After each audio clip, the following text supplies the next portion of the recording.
Bismillahirrahmanirrahim. Assalamualaikum warahmatullahi wabarakatuh. Anak-anakku soleh-soleha, apa kabarnya hari ini?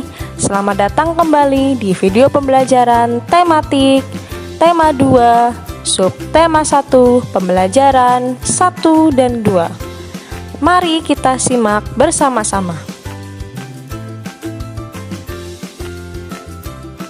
Mengawali pembelajaran hari ini, kita akan belajar tentang dongeng. Dongeng merupakan cerita khayalan atau tidak nyata. Dongeng umumnya bercerita tentang kehidupan pada zaman dahulu kala. Dongeng biasanya berisi pesan atau amanat. Tokoh yang ada dalam dongeng biasanya manusia, hewan, atau tumbuhan. Dongeng juga memiliki alur cerita yang sederhana. Alur adalah rangkaian peristiwa dalam cerita. Ayo kita saksikan contoh dongeng berikut ini.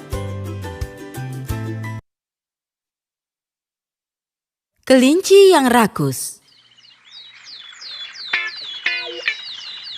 Pada suatu hari, ada seekor kelinci dan dia selalu lapar. Dia adalah kelinci yang rakus. Dia selalu saja makan banyak dan juga tidur lama. Selalu saja makan, dan makan. Makan sepanjang malam, makan sepanjang hari, tapi dia tidak pernah puas dengan apa yang dia makan.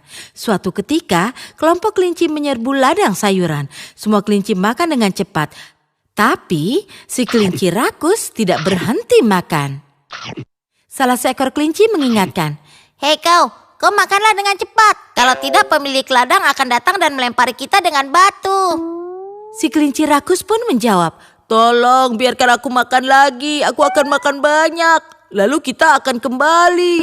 Kelinci rakus yang lapar terus saja makan, dan makan. Kelinci yang lain pun berkata, "Hei kau, makan dengan cepat. Lihat itu, pemilik ladang sudah terlihat. Dia akan segera mendatangi kita." "Oh, tidak apa-apa, dia belum sampai di bagian ladang ini. Tolong biarkan aku makan. Aku akan makan lagi, makan dengan banyak, lalu kita akan berlari pulang." Pada saat itu, pemilik ladang mulai mendekat dan semua kelinci mulai berteriak, "Lari, lari! Pemilik ladang sudah tiba, lari semuanya!" Semua kelinci mulai berlarian dan mulai melompat-lompat menjauh. Tapi si kelinci rakus tidak bisa berlari cepat, bahkan dia tidak bisa melompat karena dia terlalu banyak makan. Perutnya menjadi berat sekali. Semua kelinci bergegas dan melompat keluar dari pagar pembatas ladang. Tapi si kelinci rakus makan terlalu banyak, sehingga dia saat mencoba melompat terjatuh ke bawah pagar ladang. Di sana ada banyak batu yang tertancap pada tubuhnya. Dan pada saat itu juga pemilik ladang tiba dengan tongkat besar di tangannya. Dia mengayunkan tongkatnya kepada si kelinci rakus dan mengenainya dengan telak. Berlari sambil terpincang-pincang, kelinci rakus akhirnya berhasil mencapai rumahnya. Dia pun berpikir, "Oh, akhirnya aku selamat, syukurlah." Dia mulai berjalan perlahan, tapi ada seekor rubah di belakangnya.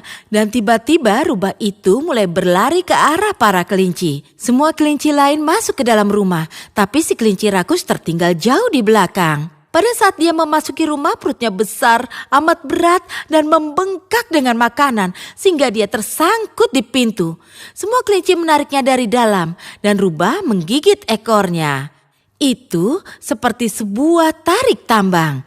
Dan si kelinci rakus mulai berteriak dan menangis, tapi rubah tidak melepasnya. Pada akhirnya ekor kelinci rakus putus. Dan rubah pun terjatuh dengan suara yang keras. Semua kelinci akhirnya berhasil menarik si kelinci rakus ke dalam rumah. Hari ini kebiasaan rakus si kelinci rakus akhirnya membuatnya berada dalam masalah. Nyawanya selamat tapi kehilangan ekornya. Hikmah atau pesan moral dari dongeng tersebut mengajarkan pada kita bahwa makanlah makanan yang berasal dari sumber yang halal. jangan memakan hak milik orang lain. Yang kedua, dongeng tersebut mengingatkan kepada kita untuk makan makanan secukupnya. Tidak boleh berlebihan, karena yang berlebihan tidak baik. Jenis-jenis dongeng. 1. Mite, yaitu dongeng dengan latar belakang sejarah yang mengandung hal-hal ajaib dan dianggap suci. Biasanya tokohnya adalah dewa-dewa. 2. Legenda, yaitu dongeng mengenai peristiwa sejarah suatu nama daerah atau asal-usul daerah. 3. Fabel, yaitu dongeng yang tokohnya adalah hewan dan menceritakan tentang kehidupan mereka. 4. Hikayat, yaitu dongeng yang menceritakan kehebatan atau kepahlawanan seseorang. 5. Parabel, yaitu dongeng yang menggunakan perumpamaan untuk menyampaikan pesan moral. Setelah ini kita akan belajar materi matematika. So, jangan kemana-mana ya. Bismillahirrahmanirrahim. Assalamualaikum warahmatullahi wabarakatuh. Oke, anak-anakku yang soleh-solehah, kali ini kita akan belajar matematika tentang sifat pertukaran komutatif bersama Ustazah Ningsih Yunani. Nah, kali ini kita akan belajar tentang sifat pertukaran atau komutatif pada penjumlahan. Pada operasi hitung penjumlahan bilangan cacah berlaku sifat komutatif.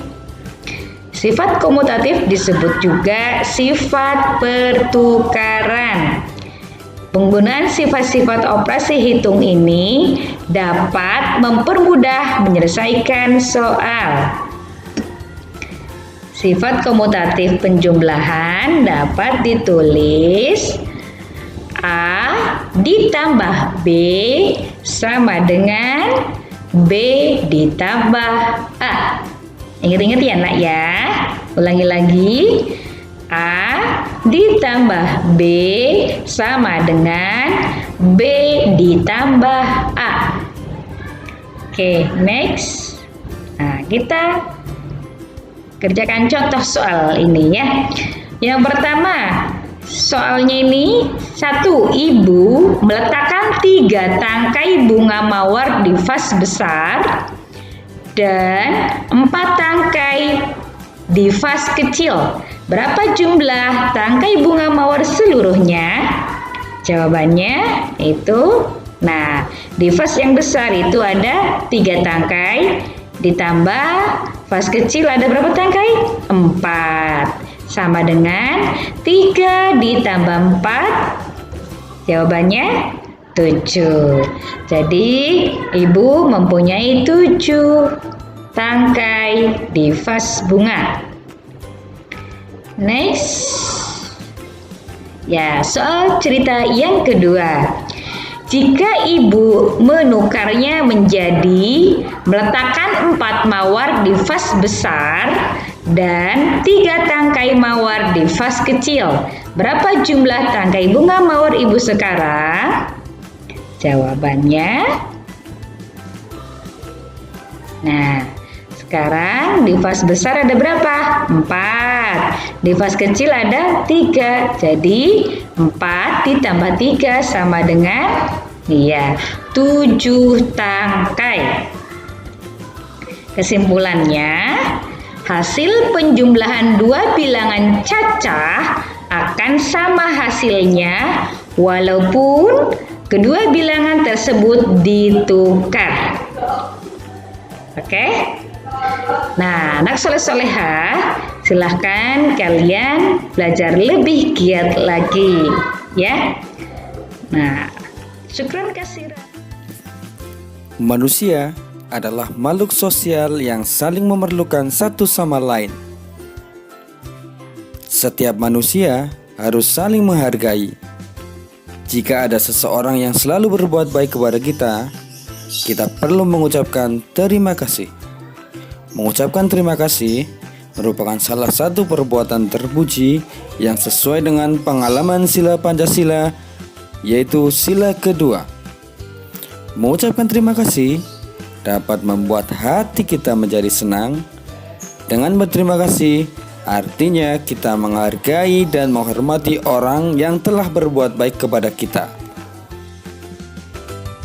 Alhamdulillah, demikian pembelajaran hari ini. Semoga ilmu yang hari ini kami sampaikan bermanfaat untuk belajar anak-anakku semuanya di rumah. Apabila ada kesalahan, Ustazah mohon maaf sebesar-besarnya. Jazakumullah khairan katsir. Wassalamualaikum warahmatullahi wabarakatuh. Tetap semangat.